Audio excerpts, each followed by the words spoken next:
निर्भया आंदोलन के बाद जिस तरह से अन्ना हजारे जी के उस आंदोलन से इनकी उपज हुई थी और स्वराज की स्थापना करने की घोषणा करने के बाद जिस तरह से इन्होंने फेज बाय फेज अपना मुखौटा कट्टर ईमानदारी वाला उतारना चालू किया था, तो प्याज की परतों की तरह खुलते असली चेहरा उनके सामने आ गया।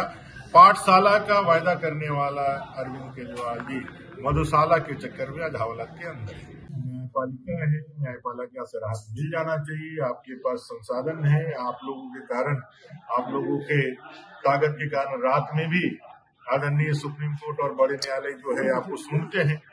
इतने सारे वकीलों के फौज होने के बाद भी, बाहरी भीतरी विदेश सबके लोगों के समर्थन होने के बाद भी न्यायपालिका से यदि आपको राहत नहीं मिला है तो आपको ये मानना चाहिए कि आप गलत हैं और गलत लोगों को इस देश के अंदर मोदी जी के रहते कौन अपना कौन पराया इस दृष्टिकोण से विचार नहीं होता है।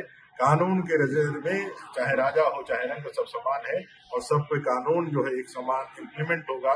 भारत के संविधान की इस मूल आत्मा को आज देश देख रहा है और वो परिलक्षित भी हो रहा है, कार्रवाइयां भी दिखा रही है कि सभी के लिए कानून बराबर रूप से विचार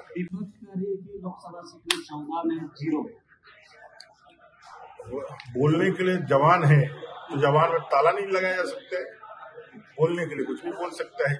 अब बोलने के लिए बोल रहे हैं तो बोलिए, उसमें क्या उत्तर दे सकते हैं। जनता के बीच में जाइए और जनता 14 लोकसभा भारतीय जनता पार्टी के नेतृत्व में जीतेंगे, 400 एनडीए जीतेगी, 370। डॉक्टर श्यामा प्रसाद मुखर्जी को श्रद्धांजलि देते हुए भारतीय जनता पार्टी कमल खिला करके प्रधानमंत्री जी को 2029 नहीं 2047 तक भारतीय जनता पार्टी की सरकार बनाएगी। कितना मुख्यमंत्री का हम नाम गिनवाए? लालू प्रसाद यादव, ओम प्रकाश चौटाला, जयललिता जी, करुणानिधि जी, कई मुख्यमंत्री पहले गिरफ्तार हुए। कानून से ऊपर इस देश में कोई नहीं। और रहा बात केजरीवाल जी का, तो ये तो कट्टर ईमानदार थे। कट्टर ईमानदार थे तो कट्टर बेईमानी क्यों इन्होंने किया? कट्टर भ्रष्टाचारी क्यों इन्होंने बनाया?